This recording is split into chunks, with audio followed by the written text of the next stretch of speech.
우리 능력이 주님께 박수 한번 올리겠습니다. 할렐루야.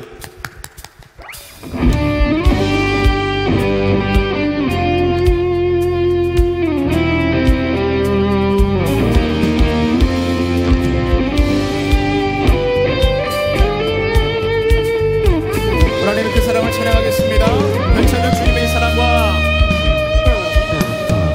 괜찮은 주님의 사랑과 거룩한 보혈의 공로를 우리 다 찬양합니다.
세상의 모든 헛되는 침보다 능력 있는 말씀 의롭다 하며 날 보호하시는 예수의 보혈. 주님 그렇습니다. 그 보혈을 의지하며 찬양합시다. 보혈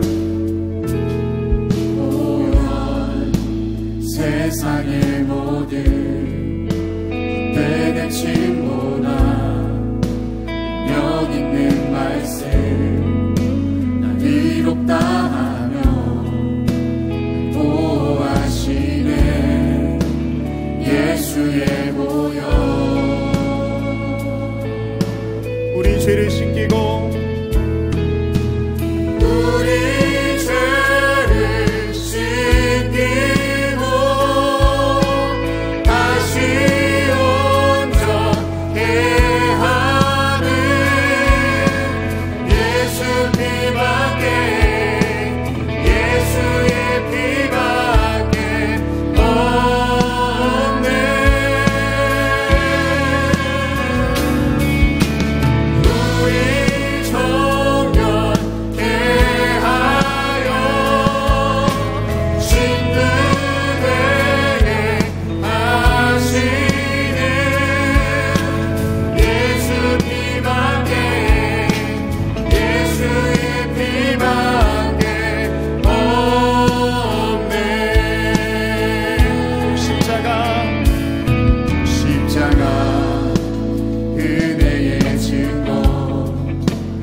십자가 은혜의 증거 주 마음 알게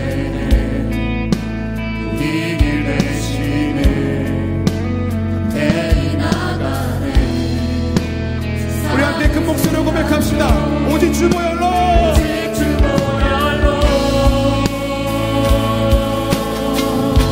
우리 죄를 씻기고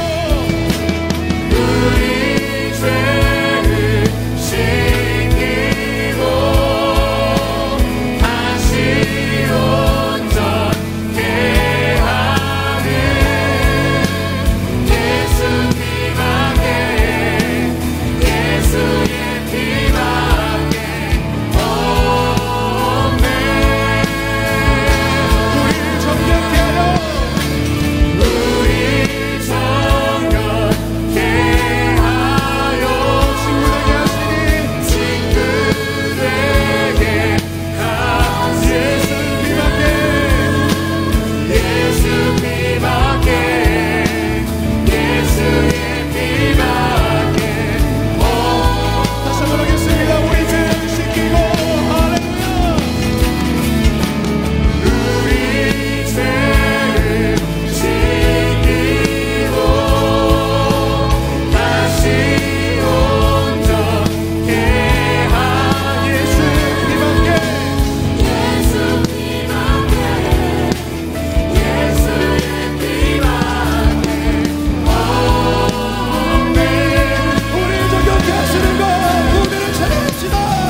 1941년 2월에 2차 세계대전 당시 가장 악명 높았던 저 아우슈비츠 수용소에 한 폴란드 천주교 신부가 유대인들과 함께 잡혀 들어왔습니다.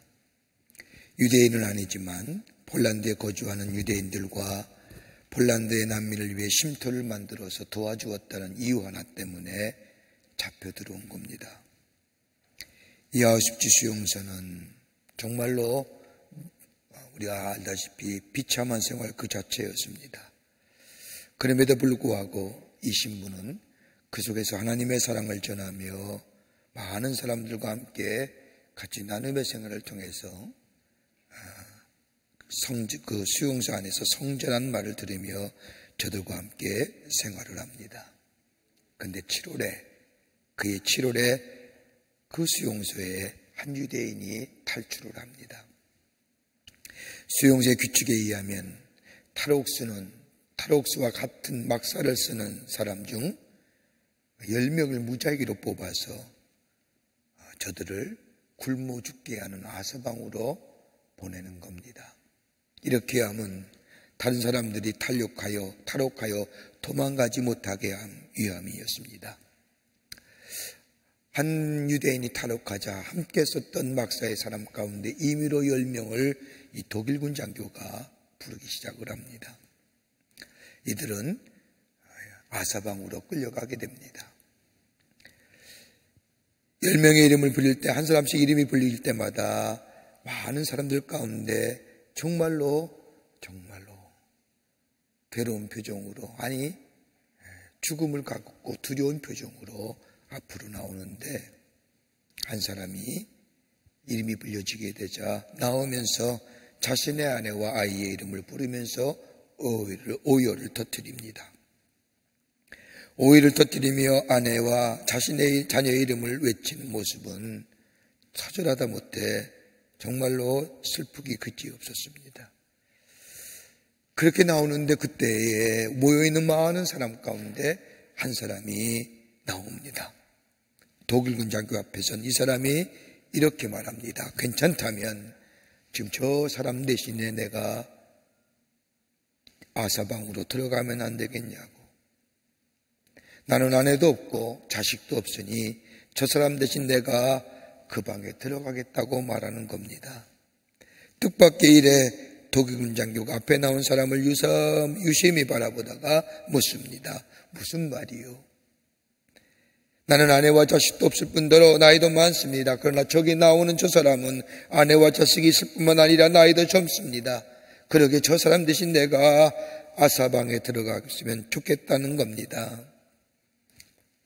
독일군 장교가 어이없다는 표정을 지으면서 이 사람에게 묻습니다. 당신 무엇하는 사람입니까? 저는 폴란드 신부입니다. 이 말을 들은 독일군 장교는 잠시 생각하다가 그렇게 하라고 말합니다. 이 사람은 다름 아닌 저 프란체스코 수도에 속한 폴란드인 콜베 신부였습니다. 그 콜베 신부는 무작위로 불려진 나머지 9명과 함께 일명 굶어 죽는다는 아사방으로 걸어갑니다. 이 모습을 본 울부짖었던 오해했던 사람, 그의 이름은 가조브니 체크니인데 자신 대신 아사방에 들어가는 콜베 신부의 뒷모습을 보면서 괴로워 미칠 지경입니다. 며칠뒤 그 방에 들어갔던 사람 한 사람씩 나오기 시작하는데 죽어서 나오기 시작하는 겁니다. 그 방은 다른 사람이 다 죽기까지는 그 안에 계속 있어야 됩니다. 마지막까지 콜베 신부가 죽지 않자 독일의 군의관이 콜베 신부에게 독극물인 페놀을 주사함으로 콜베 신부가 죽음으로써 그 방이 열려졌습니다. 그때가 그의 8월 14일입니다.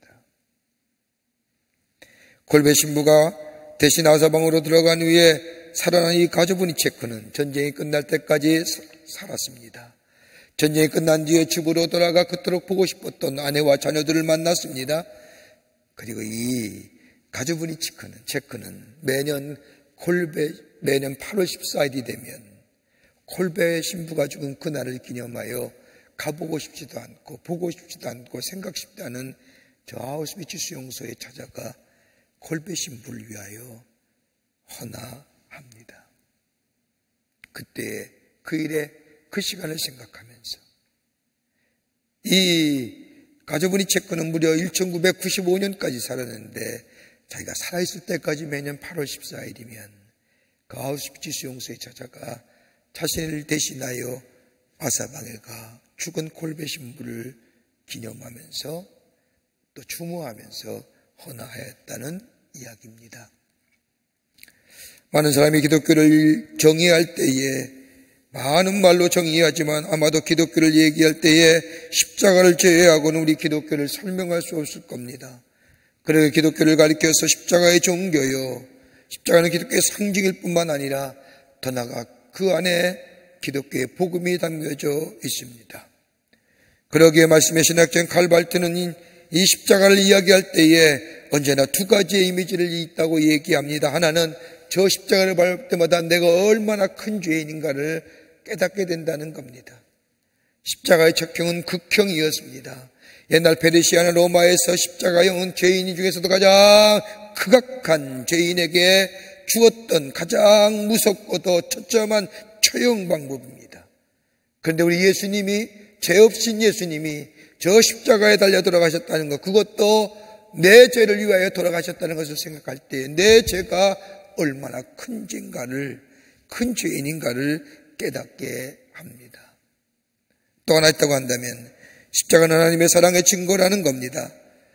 저 하나밖에 없는 예수 그리스도를 나를 대신하여 저 십자가에 달려 돌아가심으로 나를 구원해 주신, 십자가의 죽음이라는 엄청난 값어치를 지불해서라도 구원해 줄 만한 가치 있는 존재가, 소중한 존재가 나라는 존재를 저 십자가를 볼 때마다 깨닫게 되고, 십자가를 밟을 때 나라는 존재가 얼마나 귀한 존재인가를 알게 한다는 겁니다.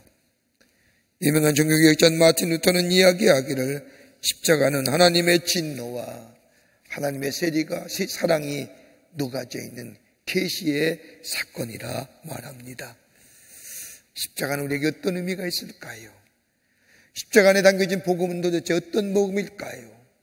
함께 말씀을 나누면서 다시 한번 십자가 앞에 나아가고 십자가를 붙잡는 여러분과 저와 되기를 간절히 소망합니다. 첫째는 십자가 안에는 하나님의 사랑이 그 속에 담겨져 있습니다. 하나님을 우리를 얼마나 사랑하는지, 여러분, 우리 매일마다 고백하지만 하나님 우리를 얼마나 사랑하는지 그 사랑을 알기 위해서는 예수님과 하나님의 관계를 찾아보아야 합니다. 우리 예수님이 십자가에 달려 돌아가시면서 6시간 동안 저 십자가에 달려 계셨는데 그 사이에 7마디 하셨습니다. 첫 번째 세 번의 말씀은 인간에 관한 말씀입니다. 십자가에 달린 강도에게 말씀하셨고, 저 자신의 어머니 마리아를 제자들에게 부탁한다고 말씀하셨고, 또한 자신을 십자가에 못 박힌 무리들 향하여 목마르다라고 말씀하셨습니다. 두 번째 세 번의 말씀은 다름이 아니라 하나님을 향한 말씀이었습니다. 자신들을 못 박힌 사람들을 용서해달라는 것과 자신의 영혼을 아버지께 부탁한다는 것과 나머지 또 하나는 나의 하나님 어찌하여 나를 버리셨습니까? 라고 외치는 절규였습니다. 그리고 마지막 한마디는 저 하나님과 온 이를 향한 선언의 말씀인 다 이루었다라고 말씀하시며 숨을 거두셨습니다. 여러분, 우리가 알다시피 예수님 당시에는 하나님의 나라의 복음을 전할 때 하나님을 아버지라 부를 수 없었습니다. 서기관들이나 글을 쓰는 사람이나 하나님의 말씀을 읽을 때에 야훼라는 이름을, 즉 하나님을 가리키는 단어가 나오면 침묵하거나 글을 쓰던 것을 멈추거나 붓을 빨거나 어서 가서 목욕을 하거나 옷을 새롭게 갈아입은 다음에 야훼라는 이름을 썼다고 합니다. 그런데 우리 예수님은 하나님의 이름을 쉽게 부르셨던 분입니다.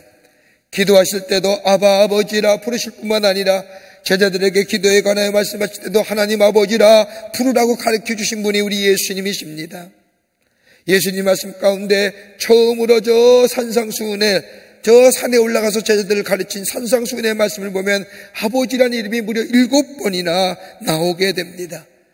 이 아버지란 예수님이 사용하신 아버지라는 이름이 저 십자가의 사건에 가까우면 가까울수록 더 많이 불려지는 것을 보게 됩니다. 요한복음 14장서부터 16장까지 예수님이 제자들을 가리키고 말씀하셨던 저 다락방 설교, 6월절 앞둔 다락방 설교에 보면 그 말씀 가운데 무려 예수님이 하나님을 향하여 아버지라 부른 그 말이 무려 몇 번 나오느냐? 45번이나 나옵니다. 또 중보기도장인 요한복음 17장의 말씀을 보면 아버지란 단어가 무려 6번이나 불려집니다. 십자가에 돌아가기 전에 우리 예수님은 마지막으로 아버지여 내 영혼을 부탁하나이다라고 말씀하시며 하나님을 향하여 아버지라 부르며 숨을 거두셨던 것을 보게 됩니다.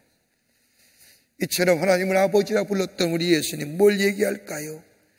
우리 예수님은 하나님과의 친밀한 관계였음을 보여줍니다. 이런 친밀한 관계를 가지는 예수님께서 십자가에서 마지막으로 부르신 하나님의 이름, 나의 하나님, 나의 하나님, 어찌하여 나를 버리셨습니까? 나의 아버지, 나의 아버지, 어찌하여 나를 버리셨습니까? 라고 외쳤을 때에 여러분 성경 말씀을 보십시오. 우리 하나님은 침묵하십니다. 십자가의 죽음을 앞둔 예수님께서 하늘을 향하여 마지막으로 하나님을 향하여 아버지라 부름에도 우리 하나님은 그 부르심에 외면하십니다. 왜요? 다름 아닌 우리를 사랑하시기 때문에. 인류를 구원하시고자 하나님은 당신의 아들 예수님이 마지막으로 불렀던 아버지란 부르심에 외면하신 것은 다름이 아니라 참혹한 십자가의 고통 속에 신음하시는 아들 예수님을 바라보면서 눈물을 흘릴지 모르지만은 더 이상 아들의 부르심에 귀를 막고 고통으로 죽어가는 아들을 마지막 순간까지 인내하시며 침묵하고 계신 것은 다름이 아니라 우리를 구원하시기 위한 하나님의 사랑이었다는 겁니다. 그러게 바울은 로마서 5장 8절의 말씀을 보면 우리가 아직 죄인 되었을 때에 그리스도께서 우리를 위하여 죽으심으로 하나님께서 우리에 대한 자기의 사랑을 확증시켰느라고 하는 말씀처럼 우리가 연약했을 때에, 우리가 죄인 되었을 때, 우리가 하나님과 원수 되었을 때, 그럼에도 우리 하나님은 포기하지 아니하시고 우리를 사랑하시고 우리를 구원하시기 위해서 아버지라 부르는 예수님의 그 부르심에 귀를 막으시고 눈물을 흘릴지 모르지만은 외면하시고 침묵하시고 답하지 않으셨다는 겁니다. 그러기에 십자가를 볼 때마다 그 십자가 너머에 있는 하나님의 사랑을 발견할 수 있어야 합니다. 십자가는 고통과 수치가 아닙니다. 그 수치와 아픔 너머에 있는 우리들을 향한 하나님의 사랑.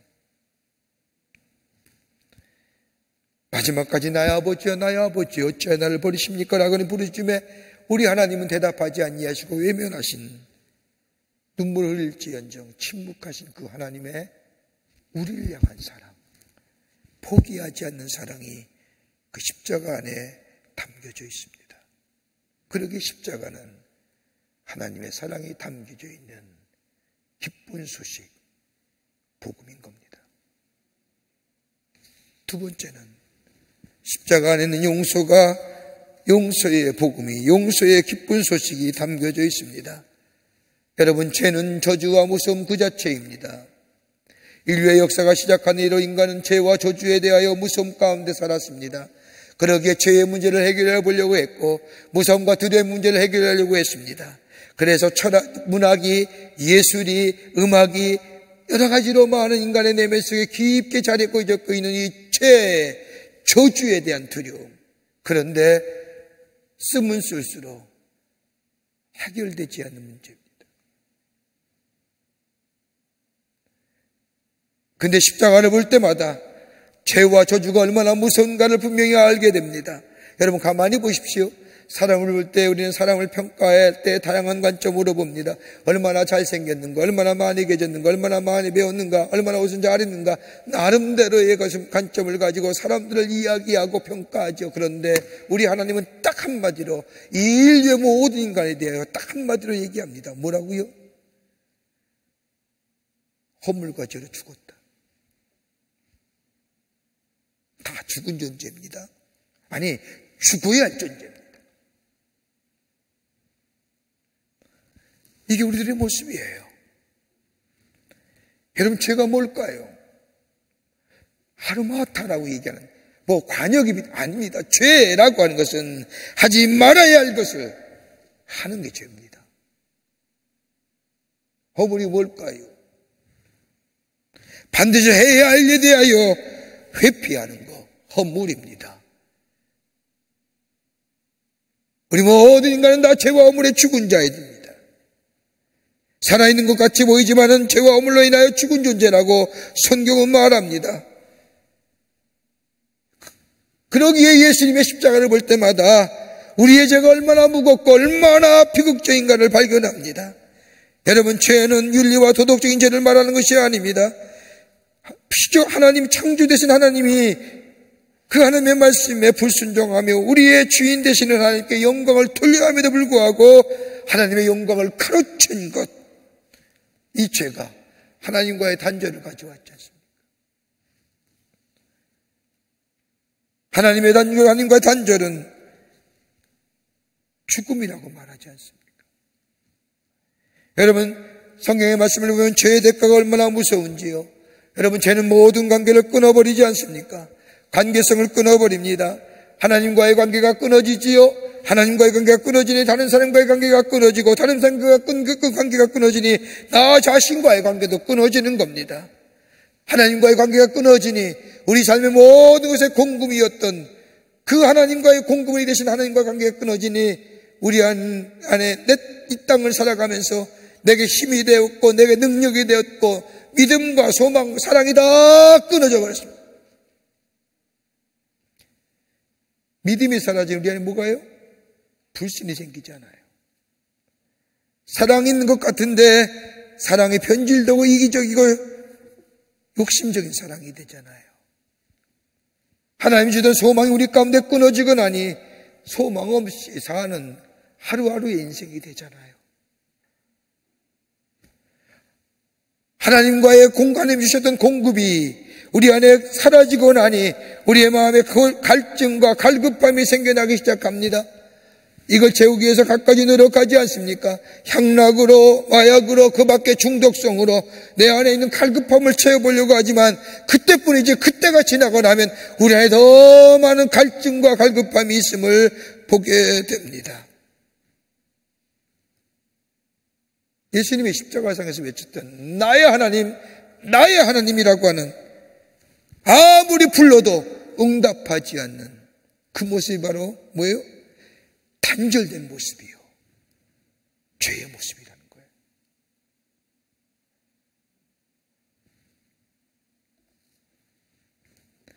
더 나아가 죄는 인간을 하여금 노예로 전락시킵니다. 여러분, 로마 병정에게 잡히신 우리 예수님, 여러분 어떠실까요? 이때부터 우리 예수님은 로마 병정이라고 하는, 로마라고 하는 인간의 권력 앞에 아무것도 할 수 없는 존재로 이리저리 끌려다십니다. 수치와 모욕과 침뱉음과, 여러분, 우리 예수님이 힘이 없으셨을까요? 로마 병정의 권력 앞에 무기력한 우리 예수님의 모습으로 보여질 걸까요? 로마 인간이 만든 인간의 권세가, 인간의 권력이 하나님의 만드신 하나님 계신 권력보다 더 세다는 걸까요? 아닐 겁니다. 얼마든지 무너뜨리고 넘어뜨릴 수 있지만은 뭘 얘기해요? 죄지면 인간의 죄의 대가를 대신 짊어지신 우리 예수님, 죄진 인간을 대신하여 죄의 모습이 어떤 인간을 분명하게 보여주는 장면이라는 겁니다. 죄지면 자유함이 없다는 거예요. 묶여서 끌려다닐 존재라는 겁니다.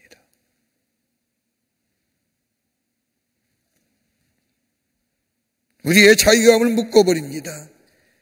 우리의 생각과 감정이 묶여있을 때에 참담한 존재로 전락하는 것처럼 죄에 지면 노예가 됩니다. 묶여집니다.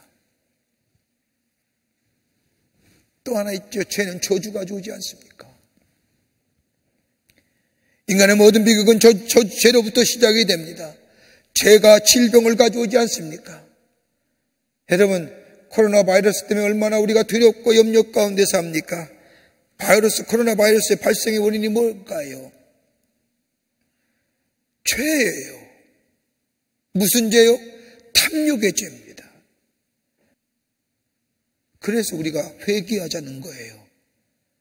어떤 신학자는 이 코로나 바이러스의 사태를 보면서 무슨 회개를 하느냐, 무슨 죄냐라고 얘기하지만 우리 안에 있는 인간의 탐욕이 이 질병을 가져올게 우리의 탐욕을 하나님 앞에 내 욕심과 이 탐욕의 모습을 회개하자는 거예요. 돌이키자는 거예요.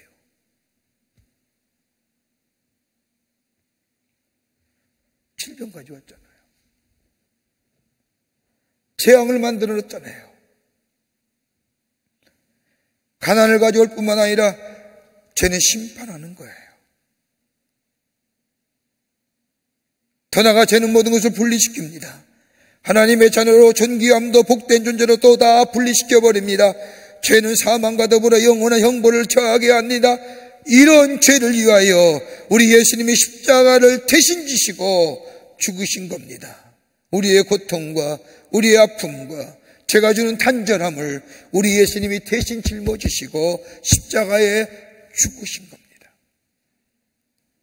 그러기 이사야서 53장 5절과 6절의 말씀을 보면 그가 찔림은 우리의 허물 때문이요 그가 상함은 우리의 죄악 때문이라. 그가 징계를 받음으로 우리가 평화를 누리고 그가 채찍에 맞음으로 우리는 나음을 입었도다. 우리는 다 양 같아서 그릇 행하여 각기 제 그 길로 갔거늘 여호와께서는 우리 모두의 죄악을 그에게 담당시키셨도다. 여러분, 성경 말씀을 가만히 보면 죄를 다루시는 하나님의 모습은 한치의 동정도 없는 거예요. 죄를 다루시는 우리 하나님의 모습은 한치의 양보도 없습니다. 처절하고 비참하리만큼 엄격하게 우리 하나님은 죄를 다루시는데 우리의 죄를 대신하여 당신의 하나밖에 없는 아들 그 예수를 아버지 부르는데도 외면하시고 긍휼과 자비함에 한치의 자비함 없이 십자가를 지게 하심으로 우리의 죄의 대가를 치르게 하시고 우리를 용서하시는. 그렇게 십자가를 볼 때마다 저 안에 담겨져 있는 기쁜 소식은 뭐예요? 용서하시는 우리 하나님. 그거 발견할 수 있어요.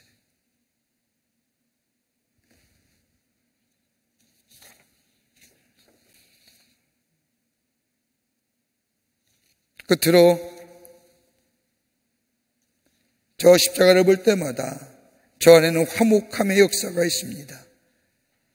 십자가를 통해서 죄가 사해질 뿐만 아니라 용서받을 뿐만 아니라 하나님의 자비와 긍휼로 길로 나아갈 수 있는 길이 열려졌습니다.